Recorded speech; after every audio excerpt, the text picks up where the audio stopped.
Há cerca de 3 meses, aproximadamente, os jornais do mundo inteiro mostravam quase que diariamente o conflito entre a Ucrânia e a Rússia, que basicamente lutam por uma terceira região chamada Crimeia. Muitas vidas já foram ceifadas por conta deste conflito, que tem sido notícia há pelo menos 3 meses. Hoje, passados, portanto, alguns meses, pouco se noticia a respeito do terror que se instaurou na Ucrânia. Deixou de ser manchete, deixou de ser fato novo. Parece, nos acostumamos ao conflito, parece, a mídia também já achou normal o horror instaurado naquela região. É preciso novas notícias.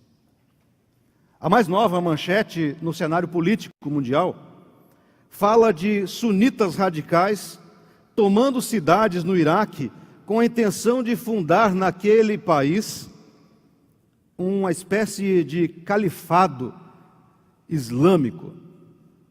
O grupo sunita rebelde intenta marchar sobre a capital Bagdá com o intuito de tomá-la. Batalhas da mesma maneira têm sido travadas, batalhas violentas, e muitas vidas têm sido da mesma maneira ceifadas. Israelenses e palestinos estão há décadas se atacando mutuamente. Os chamados homens-bombas são realidades normais neste conflito. Milhares de pessoas, milhares de pessoas já perderam suas vidas por conta também deste conflito que existe já há décadas entre israelenses e palestinos. Há exatos 12 meses, o Brasil vem sendo sacudido com manifestações populares que por vários momentos descambaram para a violência. Na abertura do Campeonato Mundial de Futebol, a Copa do Mundo, foram travados embates entre manifestantes e a polícia, tendo alguns feridos. Estas, a realidade da Ucrânia, no Iraque, Israel, Brasil, são realidades de falta de paz social. Mas o que dizer sobre a família, ou uma família, que não consegue conviver em harmonia? Onde os problemas se avolumam de tal maneira que os filhos não conseguem mais conversar com os pais e vice-versa? O que dizer de uma família assim? O que dizer de pessoas que, amarguradas por conta de traumas vividos, impõem aos outros o sofrimento como uma espécie de compensação? O que dizer de vidas assim? São vidas sem paz. O que dizer de famílias que não têm paz por causa da situação de dependência química dos filhos? O que dizer ainda de jovens que agridem e mutilam suas ex-namoradas e não conseguem sair deste sentimento de perda e que os conduz ao ódio?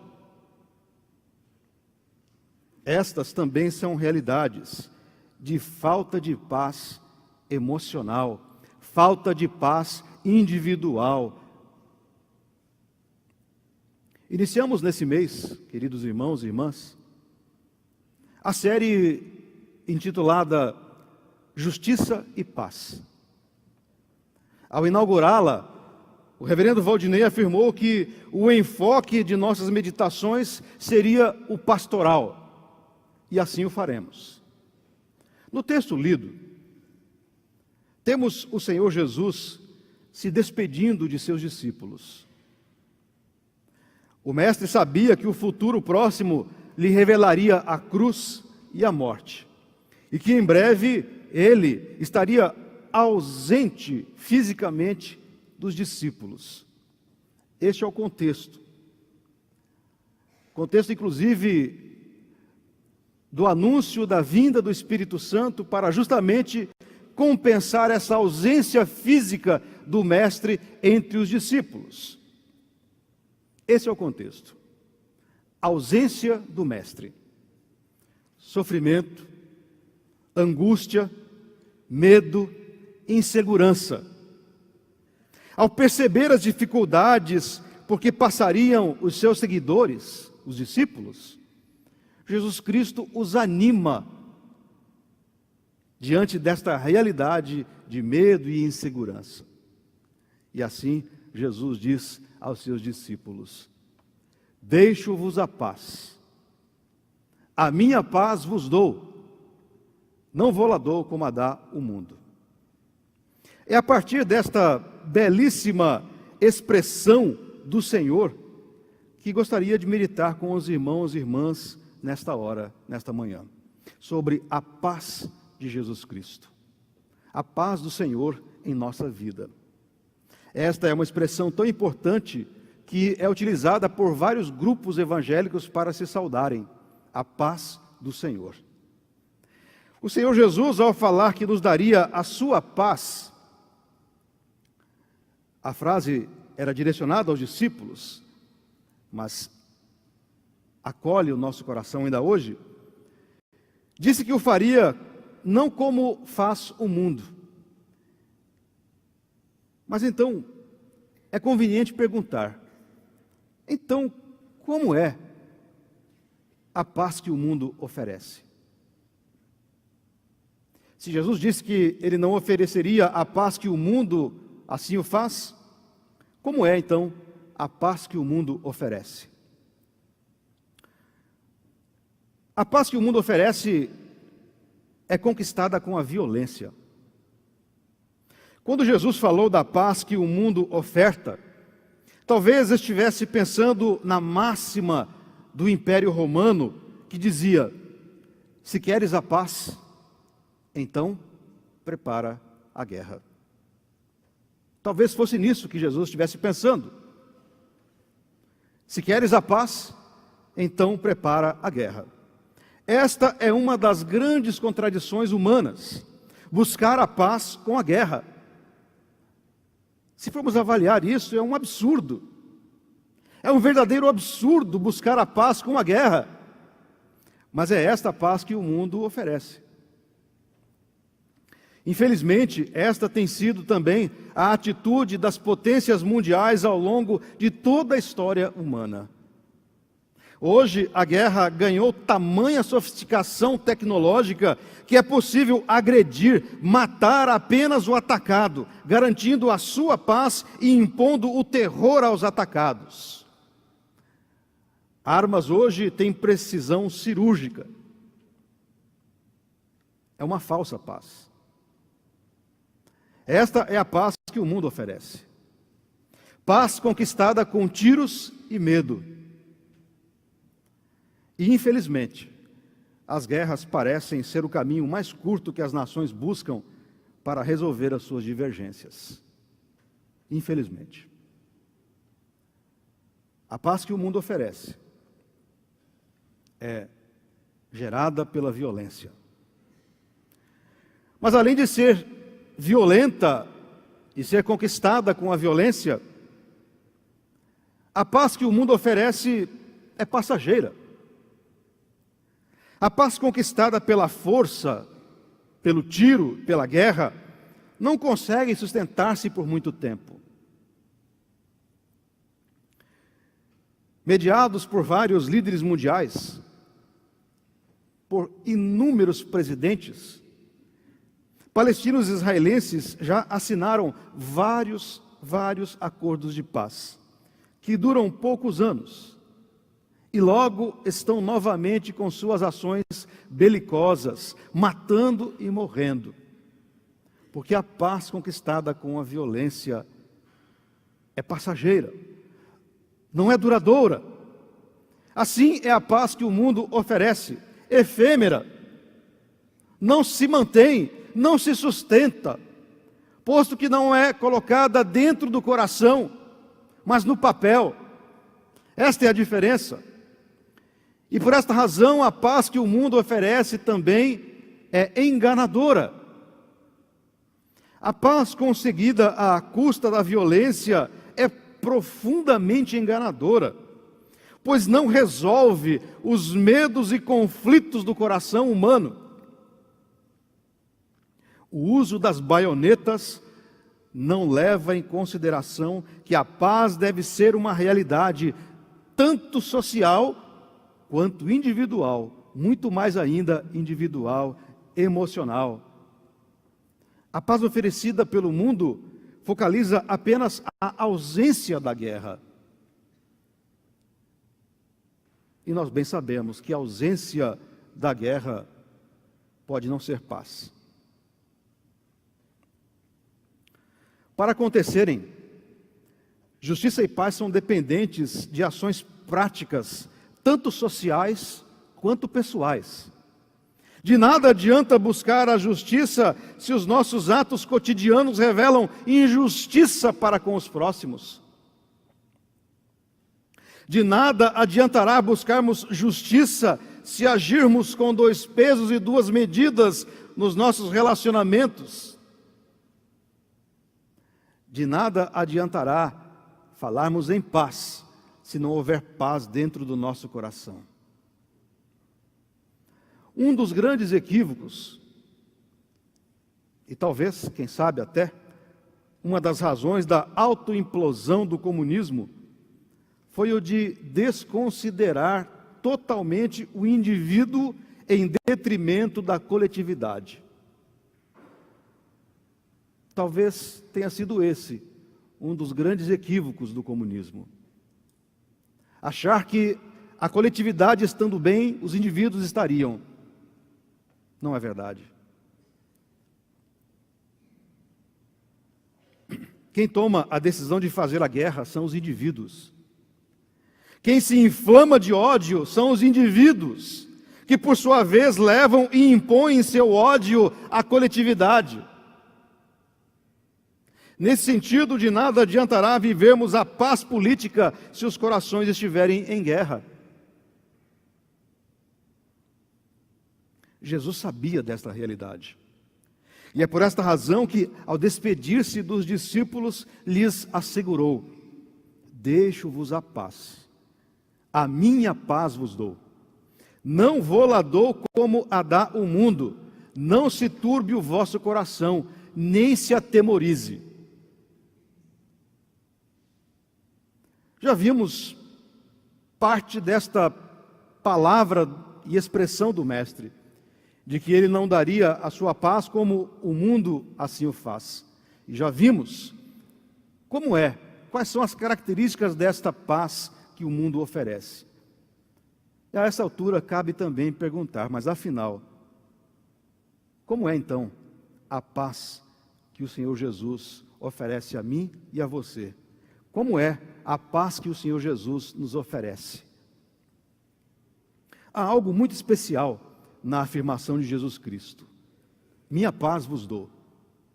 Pode parecer o óbvio, e é, mas é preciso destacar o fato de que esta não é uma paz humana. Isso tem que ser grifado, isso tem que ser literalmente sublinhado.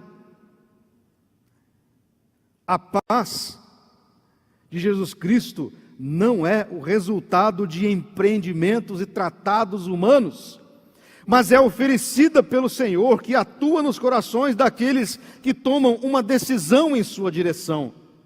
A estes é oferecida a sua paz, não a paz que o mundo oferece. Nesse sentido, ao oferecer a sua própria paz,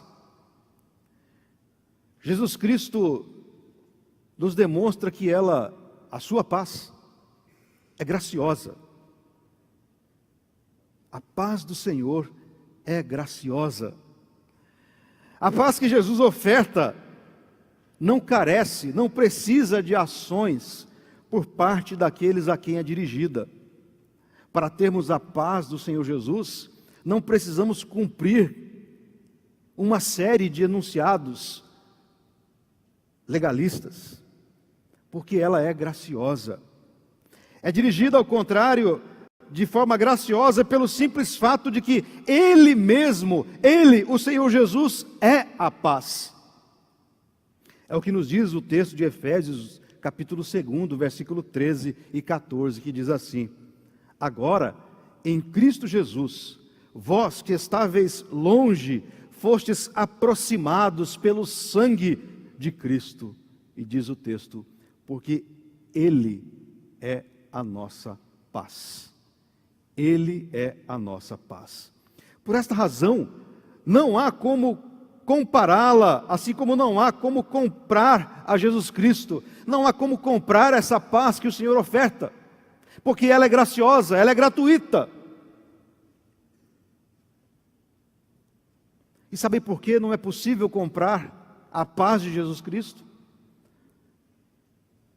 Porque Deus amou ao mundo de tal maneira que deu seu Filho unigênito, para que todo aquele que nele crê não pereça, mas tenha vida eterna.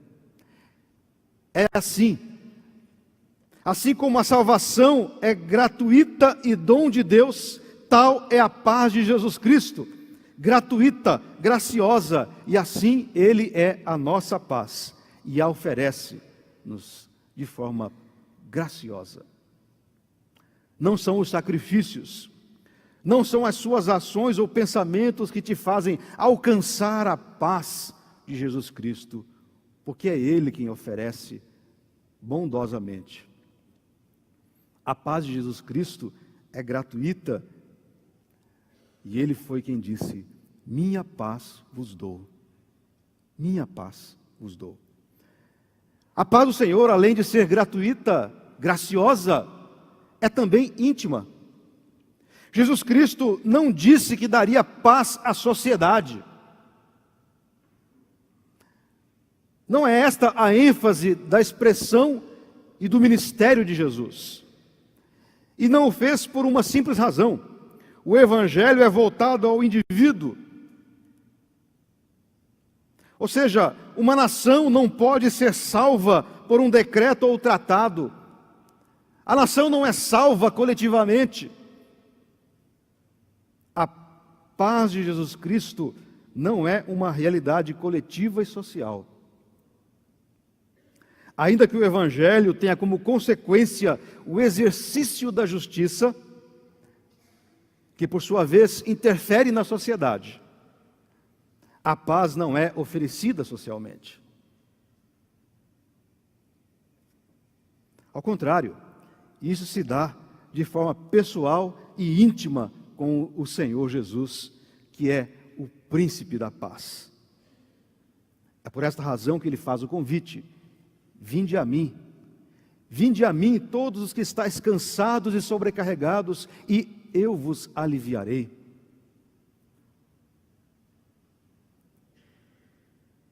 A paz de Jesus Cristo é para você. A paz ofertada pelo Mestre é para cada um de nós. Minha paz vos dou, disse-nos Jesus. Uma terceira característica desta paz de Jesus Cristo que nos oferta é que ela é duradoura. É um antagonismo entre a paz oferecida pelo mundo, que é passageira. Alguns tratados de paz, infelizmente, possuem curta duração. São tantas as dificuldades enfrentadas pelas nações que, às vezes, um simples gesto mal interpretado acende a ira de outra nação. Foi o que aconteceu quando Ariel Sharon, dirigente israelense, visitou no ano de 2000 a esplanada das mesquitas na cidade de Jerusalém, lugar sagrado, tanto para judeus, cristãos, quanto palestinos. Este simples gesto de uma visita, Ariel Sharon caminhou pela esplanada, este simples gesto foi interpretado como uma grande afronta aos palestinos, gerando a segunda intifada contra Israel, que é uma revolta popular generalizada por um simples passeio. Porque a paz não estava nos corações. A paz estava apenas assinada num tratado, num papel. Ela não estava guardada dentro dos corações. A paz de Jesus Cristo, ao contrário, é duradoura, uma vez que chega ao coração, transformando-o completamente e não dependendo de nenhum contrato humano, mas apenas da ação graciosa de Jesus Cristo, que oferece graciosamente: deixo-vos a paz, a minha paz vos dou. Depois de avaliarmos a paz oferecida pelo mundo e a paz ofertada pelo Mestre Jesus Cristo, cabe-nos ainda outra pergunta, queridos irmãos e irmãs. O que isso tudo tem a ver comigo? O que isso tudo tem a ver com você que está a me ouvir nessa hora? O que isso te diz?